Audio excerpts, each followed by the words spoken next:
ತಿಂಗಳು ಭಾರತ ಸರ್ಕಾರ ನವದೆಹಲಿ ನರೇಗಾದಲ್ಲಿ ಕೂಲಿ ಬಾಧ್ಯತೆ ಜೊತೆ ಕೂಲಿ ಬಗ್ಗೆ 200 ದಿನಗಳ ಹೆಚ್ಚಿಸುವ ಬಗ್ಗೆ ಕರ್ನಾಟಕ ಕನಿಷ್ಠ ಕೂಲಿ 600 ಬಗ್ಗೆ ಸರ್ ಈ ಕೆಳಗಿನ ಸಹಿ ಮಾಡಿದ ನಾವು ಕರ್ನಾಟಕ ರಾಜ್ಯದ ವಿಜಯನಗರ ಜಿಲ್ಲೆ ಹೂವಿನಹಡಗಲಿ ತಾಲೂಕು ನವಲಿ ಗ್ರಾಮ ಗ್ರಾಕೋಸ್ ಸದಸ್ಯರು ಹಾಗೂ ನರೇಗಾ ಕಾರ್ಮಿಕರು ಹಾಗೂ ನಿಮ್ಮ ಅಕ್ಕ ತಂಗಿ ಮತ್ತು ಬಂದವರು ನರೇಗಾದಲ್ಲಿ ಕೆಲಸ ಮಾಡಿ 3 ತಿಂಗಳು ಆಗಿದೆ, ಇನ್ನೂ ಕೂಲಿ ಸಿಕ್ಕಿಲ್ಲ.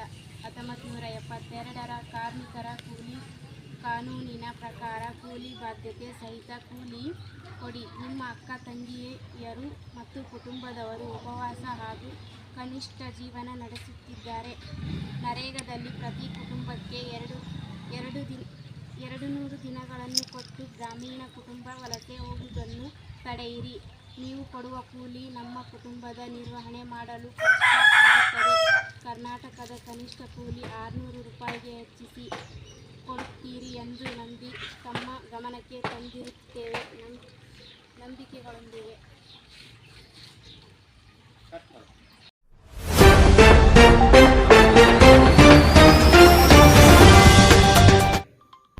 ವೀಕ್ಷಕರೇ, ಇದು ಕಲ್ಯಾಣ ಕರ್ನಾಟಕ ಕನ್ನಡಿ ಸುದ್ದಿ ವಾಹಿನಿ. ನಾನು ನಿಮ್ಮ ಅಜ್ಜನಗೌಡ. ವಿಜಯನಗರ ಜಿಲ್ಲೆ ಹೂವಿನಹಡಗಲಿ ತಾಲೂಕಿನಲ್ಲಿ ಗ್ರಾಕುಶ ಎನ್ನುವಂತಹ ಒಂದು ಸಂಘಟನೆ, ಗ್ರಾಮೀಣ ಕೂಲಿ ಕಾರ್ಮಿಕರ ಸಂಘ ಎನ್ನುವಂತಹ ಒಂದು ಸಂಘಟನೆ ವಿನೂತನವಾದಂತಹ ರೀತಿಯಲ್ಲಿ ಪ್ರತಿಭಟನೆಯನ್ನು ಮಾಡಿದೆ. ಮಹಿಳೆಯರು ಎಲ್ಲರೂ ಕೂಡ ಒಂದು ವಿನೂತನವಾದಂತಹ ಪ್ರತಿಭಟನೆಯನ್ನು ಮಾಡುವುದರ ಮೂಲಕ ಕೇಂದ್ರ ಸರ್ಕಾರಕ್ಕೆ ಒಂದು ಮನವಿಯನ್ನು ಸಲ್ಲಿಸಿದ್ದಾರೆ. ಮೋದಿಯವರ ಏನು ಪ್ರಧಾನಮಂತ್ರಿ ಇದ್ದಾರೆ ಮೋದಿಜಿಯವರ ಮುಖವಾಡ ಧರಿಸಿದಂತಹ ಒಬ್ಬ ವ್ಯಕ್ತಿಗೆ ರಾಖಿಯನ್ನು ಕಟ್ಟುವುದರ ಮೂಲಕ, ರಾಖಿ ಹಬ್ಬವನ್ನು ಆಚರಿಸುವುದರ ಮೂಲಕ ತಮ್ಮ ನಿವೇದನೆಯನ್ನು ಮಾಡಿಕೊಂಡಿದ್ದಾರೆ. ನಮಗೆ 200 ದಿನ ಮಾನವ ಕೂಲಿ ಕಾರ್ಮಿಕರಿಗೆ ಮಾನವ ದಿನಗಳನ್ನು ಕೊಡಿ, 200 ದಿನಗಳ ಮಾನವ ದಿನಗಳನ್ನು ಕೊಡಿ, 600 ರೂಪಾಯಿ ನರೇಗಾ ಕೂಲಿಯನ್ನ ನಿಗದಿಗೊಳಿಸಿ ಎನ್ನುವಂತಹ ಒಂದು ವಿನಂತಿಯನ್ನು ಮಾಡಿಕೊಂಡು ವಿನೂತನವಾದಂತಹ ಪ್ರತಿಭಟನೆಯನ್ನು ಮಾಡಿದ್ದಾರೆ. ನಾನು ಆಗಲೇ ಹೇಳಿದೆ, ಗ್ರಾಕೂಸ ಗ್ರಾಮೀಣ ಕೂಲಿ ಕಾರ್ಮಿಕರ ಸಂಘ ಅಧ್ಯಕ್ಷರಾದಂತಹ ಮಹಾಬಲೇಶ್ವರ್, ಶಬ್ಬೀರ್ ಭಾಷ್ಯ, ನೀಲಪ್ಪ ಸೇರಿದಂತೆ ಹೂವಿನಹಡಗಲಿ ತಾಲೂಕಿನ ನವಲಿ, ಸೋಗಿ, ಕೆ ಐನಳ್ಳಿ ಭಾಗದ ನರೇಗಾ ಕೂಲಿ ಕಾರ್ಮಿಕರ ಒಂದು ವಿನೂತನವಾದಂತಹ ಪ್ರತಿಭಟನೆ ಇದು. ಈ ಪ್ರತಿಭಟನೆ ಗಮನ ಸೆಳೆದಿದೆ. ವಿನೂತನವಾಗಿ ಒಬ್ಬ ಮೋದಿಜಿಯವರ ಮುಖವಾಡವನ್ನು ಧರಿಸಿದಂತಹ ವ್ಯಕ್ತಿಗೆ ರಾಖಿ ಕಟ್ಟುವುದರ ಮೂಲಕ ಏನು ತಮ್ಮ ವಿನಂತಿಯನ್ನು ಮಾಡಿಕೊಂಡಿದ್ದಾರೆ ಅದು ಸಾರ್ವಜನಿಕರ ಗಮನವನ್ನು ಸೆಳೆದಿದೆ. ವಿನೂತನವಾದಂತಹ ಒಂದು ಪ್ರತಿಭಟನೆ, ಮನವಿ ಪತ್ರವನ್ನು ಓದಿ ಅರ್ಪಿಸಿದ್ದಾರೆ. 3 ತಿಂಗಳುಗಳ ಕಾಲ ನಮ್ಮ ನರೇಗಾ ಯೋಜನೆಯ ನಮ್ಮ ಕೂಲಿ ಮಾಡಿದಂತಹ ವೇತನ ನಮಗೆ ಪಾವತಿ ಆಗಿಲ್ಲ ಎನ್ನುವಂತಹ ಒಂದು ಮನವಿಯನ್ನು ಕೂಡ ಮಾಡಿಕೊಂಡಿದ್ದಾರೆ ಕೂಲಿ ಕಾರ್ಮಿಕರು, ನರೇಗಾ ಕೂಲಿ ಕಾರ್ಮಿಕರು. ಇದೆಲ್ಲದಕ್ಕೆ ಪರಿಹಾರವನ್ನು ಒದಗಿಸಬೇಕಾದಂಥವರು 200 ದಿನಗಳ ಮಾನವ ಕೆಲಸವನ್ನು ನೀಡುವಂತಹದ್ದು ಅದು ಸರ್ಕಾರಕ್ಕೆ ಬಿಟ್ಟ ವಿಷಯ. ಕೇಂದ್ರ ಸರ್ಕಾರಕ್ಕೆ 600 ಕೂಲಿಯನ್ನು ನಿಗದಿಗೊಳಿಸುವಂತಹದ್ದು ಕೇಂದ್ರ ಸರ್ಕಾರಕ್ಕೆ ಬಿಟ್ಟಂತಹ ವಿಷಯ. ಆದರೆ ಇಲ್ಲಿ ತಾಲೂಕು ಪಂಚಾಯತ್ ಕಾರ್ಯನಿರ್ವಹಣಾಧಿಕಾರಿಗಳಾದಂತಹ ಉಮೇಶ್ ರವರು ಯಾಕೆ 3 ತಿಂಗಳ ಕಾಲ ಸೋಗಿ, ಕೆ ಐನಳ್ಳಿ ಈ ಭಾಗದ ಜನರಿಗೆ, ಕೂಲಿ ಕಾರ್ಮಿಕರಿಗೆ ಕೂಲಿಯನ್ನು ನೀಡಿಲ್ಲ, ಹಣವನ್ನು ಪಾವತಿಯಾಗಿಲ್ಲ ಎನ್ನುವಂತಹದ್ದು ಪರಿಶೀಲನೆ ಮಾಡಬೇಕಾಗಿತ್ತು. ಯಾಕಾಗಿಲ್ಲ ಎನ್ನುವಂತಹದ್ದು ಕೂಡ ಇಲ್ಲೊಂದು ಬಹುದೊಡ್ಡ ಪ್ರಶ್ನೆಯಾಗಿದೆ.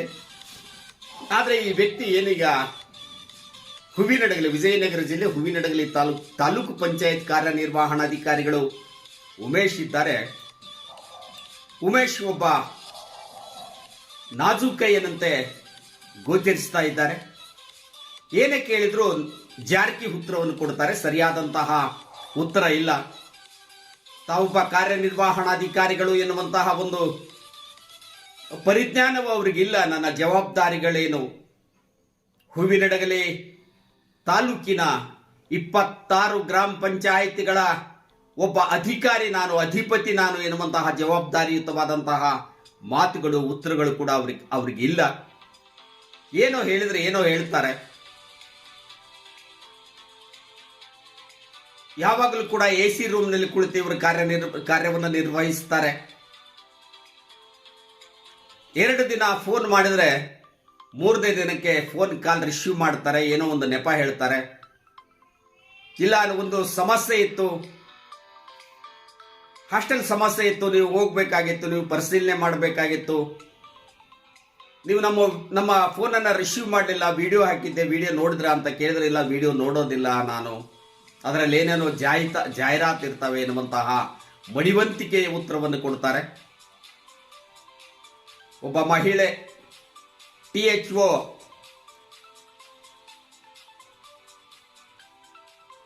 ಏನು ಒಂದು ನಿರಂತರವಾಗಿ ಸುರಿದಂತಹ ಮಳೆಗೆ ಹೊಳೆ ಸಾಲಿನ ಗ್ರಾಮಗಳಲ್ಲಿ ಜನರ ಆರೋಗ್ಯ ಹದಗೆಟ್ಟಿತು, ಡೆಂಗು ಉಲ್ಬಣಗೊಂಡಿತ್ತು ಅಂತ ಸಂದರ್ಭದಲ್ಲಿ ಹೊಳೆ ಸಾಲಿನ ಎಲ್ಲ ಗ್ರಾಮಗಳಿಗೆ ಮನೆ ಮನೆಗೆ ತೆರಳುವುದರ ಮೂಲಕ ಮಹಿಳೆ ಪರಿಶೀಲನೆ ನಡೆಸಿದ್ರು.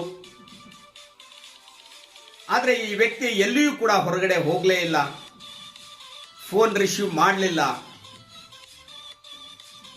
ಏನೋ ಒಂದು ರೀತಿ ಹೇಳ್ತಾನೆ, ಇಲ್ಲಿ ನೀವು ಪತ್ರಕರ್ತರು ಬಹಳ ಜನ ಇದ್ದೀರಿ, 3 ಸಂಘಗಳಿದ್ದಾವೆ, ಯಾಕೆ ಬೇಕ್ರಿ ನಿಮಗೆ ಉಮೇಶ್?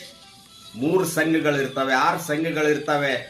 ಕೆಲವರು ನಿಮಗೆ ದುಡ್ಡು ಕೇಳೋದಕ್ಕಾಗಿನೇ ಕಾಲ್ ಮಾಡುವಂತಹ ಪತ್ರಕರ್ತರು ಇರ್ತಾರೆ. ಕೆಲವರು ಸಮಸ್ಯೆಗಳನ್ನ, ನಿಮ್ಮ ಜವಾಬ್ದಾರಿಗಳನ್ನ ನಿಮ್ಮ ಗಮನಕ್ಕೆ ತಂದು ಸಮಾಜಕ್ಕೆ ಉತ್ತಮ ಕೆಲಸ ಮಾಡೋದಕ್ಕೆ ಹೇಳುವಂತಹ, ಸಲಹೆ ನೀಡುವಂತಹ ಪತ್ರಕರ್ತರು ಇರ್ತಾರೆ. ಪತ್ರಕರ್ತರುಗಳನ್ನ ಕಾಲ ರಿಸೀವ್ ಮಾಡ್ರಿ. ನಾನು ಹೊಸಪೇಟೆಯಲ್ಲಿದ್ದೆ, ಈಗೆಲ್ಲ ಇರಲಿಲ್ಲ. ಹೊಸಪೇಟೆಯಲ್ಲಿ ನೀವು ಯಾವ ಡಿಸಿಗ್ನೇಷನ್ ಇತ್ತು ನಿಮ್ದು? ಯಾವ ಮೂಲೆಯಲ್ಲಿ ಟೇಬಲ್ ಹಾಕೊಂಡು ಕುಳಿತಿದ್ರಿ ತಾಲೂಕ್ ಪಂಚಾಯಿತಿಯಲ್ಲಿ? ಇಲ್ಲಿ ನೀವು ಒಬ್ಬ ಕಾರ್ಯನಿರ್ವಹಣಾಧಿಕಾರಿಗಳು, taluk panchayat EO, executive officer, ಜ್ಞಾಪಕ ಇರಲಿ ನಿಮಗೆ, ಜವಾಬ್ದಾರಿಗಳಿವೆ ನಿಮಗೆ. ಇಡೀ ತಾಲೂಕಿನ ಎಲ್ಲ ಅಧಿಕಾರಿಗಳನ್ನ ಕಂಟ್ರೋಲ್ ಮಾಡುವಂತಹ ಒಂದು ಪವರ್ ಇದೆ ನಿಮಗೆ. ಸಭೆ ಕರೆದು, KDP ಸಭೆ, ಸಾಮಾನ್ಯ ಸಭೆಗಳನ್ನು ಕರೆದು ಎಲ್ಲೆಲ್ಲಿ ಏನಾಗ್ತಾ ಇದೆ ಅದನ್ನು ಸರಿಪಡಿಸಿ ಎನ್ನುವಂತಹ ಆದೇಶವನ್ನು ನೀಡಬೇಕಾದವರು ನೀವೇ ಒಂದು ಮೂಲೆಯಲ್ಲಿ AC ರೂಮ್ಗೆ ಅಡಿಕ್ಟ್ ಆಗಿ AC ರೂಮ್ ಅಂದ್ಬಿಟ್ಟು ಹೊರಗೆ ಬರದೆ ಕುಳಿತರೆ ಇನ್ನೇನು ಗತಿ? ಹೂವಿನಡಗಲಿ ಕ್ಷೇತ್ರದ್ದು PT ಪರಮೇಶ್ವರ ನಾಯ್ಕರವರ ಶಿಫಾರಸ್ ಪತ್ರದ ಮೇಲೆ ವರ್ಗಾವಣೆ ಆದಂತಹ ನೀವು ಕೊನೆಗೆ ಅವರನ್ನಾದರೂ ನೋಡಿ ಕಲಿಬೇಕು. ಒಂದು ದಿನ ಮನೆಯಲ್ಲಿ ಕೂಡೋದಿಲ್ಲ, ಒಂದಿನ AC ರೂಮ್ನಲ್ಲಿ ಕೂಡೋದಿಲ್ಲ, ಅವರೇ ಹಗಲು ಇರುಳು ಕಾಲಿಗೆ ಚಕ್ರ ಕಟ್ಟಿಕೊಂಡಂತವರಂತೆ ತಿರುಗ್ತಾ ಇದ್ರೆ ನೀವು AC ರೂಮ್ನಲ್ಲಿ ಕುಳಿತು ಹಾರಿಕೆ ಉತ್ತರ, ಜಾರಿಕೆ ಉತ್ತರ ನೀಡುವುದನ್ನು ಬಿಡಿ. ಆಯ್ತು, ಇನ್ನೆಲ್ಲಿಗೆ? ಕೃಷ್ಣಾ ನಾಯ್ಕ್ ಶಾಸಕರಿದ್ದಾರಲ್ಲ, ಕೃಷ್ಣಾ ನಾಯ್ಕರು, ಅಲ್ಲೊಂದು ತಾಲೂಕ್ ಪಂಚಾಯಿತಿ ಕೊಠಡಿ ಇರುತ್ತೆ. ತಾಲೂಕ್ ಪಂಚಾಯಿತಿಯಲ್ಲಿ ಶಾಸಕರಿಗೊಂದು ಕೊಠಡಿ ಇರುತ್ತೆ. ನಾನು ಹೇಳಿದೆ, ಯಾರೋ ವ್ಯವಸ್ಥಾಪಕರು ಅಂತೆ, ಅವ್ರಿಗೂ ಕೂಡ ಹೇಳಿದೆ, ಕೃಷ್ಣಾ ನಾಯ್ಕ್ ಬೇರೆ, ಕೃಷ್ಣಾ ನಾಯಕ ಬೇರೆ. ನಾಯಕ ಎನ್ನುವಂತಹದ್ದು ST ಜನಾಂಗದ ಒಂದು ನಾಮ. ನಾಯಕ ಅಂದರೆ SCಯಲ್ಲಿ ಲಮಾಣಿಗಳು. ಕೃಷ್ಣಾ ನಾಯಕ ಎನ್ನುವಂತಹ ಒಂದು ನಾಮಫಲಕವನ್ನು ಹಾಕಿದ್ದಾರೆ ಕೊಠಡಿಗೆ, ಅವರ ಟೇಬಲ್ಗೆ. ಅದರನ್ನು ಸೂಕ್ಷ್ಮವಾಗಿ ಗಮನಿಸಿ ಬದಲಾವಣೆ ಮಾಡುವಂತಹ ಒಂದು ಸೂಕ್ಷ್ಮತೆಯು ಕೂಡ ಇಲ್ಲ ಈ ಇಒ ಉಮೇಶ್ ರವರಿಗೆ. ಬಹಳಷ್ಟು ಜಾರಿಕೆ ಉತ್ತರ, ಜಾಣ್ಮೆ ಉತ್ತರ, ಯಾವ್ಯಾವುದೋ ಒಂದು ಐಡೆಂಟಿ ಕಾರ್ಡ್ ಅನ್ನ ತೋರಿಸುವಂತಹ ಕೆಲಸವನ್ನು ಕೂಡ ಮಾಡ್ತಾ ಇದ್ದಾರೆ. ಅದೆಲ್ಲ ಇರಲಿ. ನಿಮಗೆ ಶಿಫಾರಸ್ ಪತ್ರವನ್ನು ಕೊಟ್ಟಂಥವರು ಕರೆದು ಬುದ್ಧಿ ಹೇಳಬೇಕಾಗಿದೆ, ಅದನ್ನಾದರೂ ನೋಡೋಣ. ಅವ್ರ ಜೊತೆಗೆ ಮಾತಾಡ್ತೀವಿ, PT ಪರಮೇಶ್ವರ ನಾಯ್ಕರವ್ರ ಜೊತೆಗೆ ಮಾತಾಡ್ತೀವಿ. ನೀವು ಬಂದಿರೋದಿಲ್ಲಿ ಸರ್ಕಾರಿ ಕೆಲಸ ಮಾಡೋದಕ್ಕೆ, ಯಾರ್ದೋ ಹೆಸರನ್ನು ಹೇಳಿಕೊಂಡು ಯಾವುದೋ ಜಾರಿಕೆ ಉತ್ತರವನ್ನು ಕೊಟ್ಟುಕೊಂಡು ಜಾರಿಕೊಳ್ಳೋದಕ್ಕಲ್ಲ. AC ರೂಮ್ ಅಂದ್ಬಿಟ್ಟು ಹೊರಗೆ ಬನ್ನಿ. ಸಂಕಷ್ಟದಲ್ಲಿದ್ದಂತಹ ಸಂದರ್ಭ, ಜನರು ಸಂಕಷ್ಟದಲ್ಲಿದ್ದಂತಹ ಸಂದರ್ಭದಲ್ಲಿ ಸಾರ್ವಜನಿಕರಿಗೆ ಸ್ಪಂದಿಸುವಂತಹ ಕೆಲಸವನ್ನು ಮಾಡ್ರಿ. ನರೇಗಾ ಬಗ್ಗೆ ಆಸಕ್ತಿಯನ್ನು ವಹಿಸಿ ಏನಾಯಿತು ಏನಿಲ್ಲ, PDOಗಳು ಏನು ಮಾಡ್ತಾ ಇದ್ದಾರೆ, ಕೇವಲ PDOಗಳನ್ನು ಸಮರ್ಥನೆ ಮಾಡಿಕೊಳ್ಳುವಂತಹದ್ದಲ್ಲ ನಿಮ್ಮ ಕೆಲಸ. ತಪ್ಪು ಮಾಡಿದಾಗ ಅವರನ್ನು ಬೈದು ಉಗಿದು ಅವರಿಗೂ ಕೂಡ ಬುದ್ಧಿ ಹೇಳುವಂತಹ ಕೆಲಸವನ್ನು ಮಾಡ್ರಿ. ನೋಟಿಸ್ ಜಾರಿಗೊಳಿಸ್ರಿ, ಕಟ್ಟುನಿಟ್ಟಿನ ಕ್ರಮ ತಗೊಳ್ರಿ. ಅಧಿಕಾರಿಯಂತೆ ನಿಮ್ಮ ವರ್ತನೆ ಇರಲಿ. ಯಾರ ಶಿಫಾರಸ್ಸಿನ ಮೇಲೆ ಬೇಕಾದ್ರೂ ಬಂದಿರ್ರಿ. ನೀವು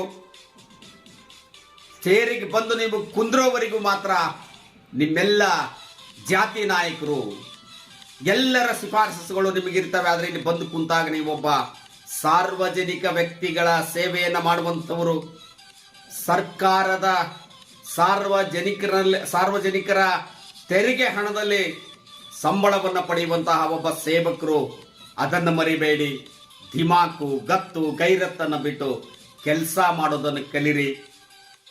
ಏನು ಕೆ ಐನಹಳ್ಳಿ, ಸೋಗಿ ಈ ಭಾಗದ 3 ತಿಂಗಳುಗಳ ಕಾಲ ಕೂಲಿ ಕಾರ್ಮಿಕರು, ನರೇಗಾ ಕೂಲಿ ಕಾರ್ಮಿಕರ ಸಂಬಳ ಆಗಿಲ್ಲ.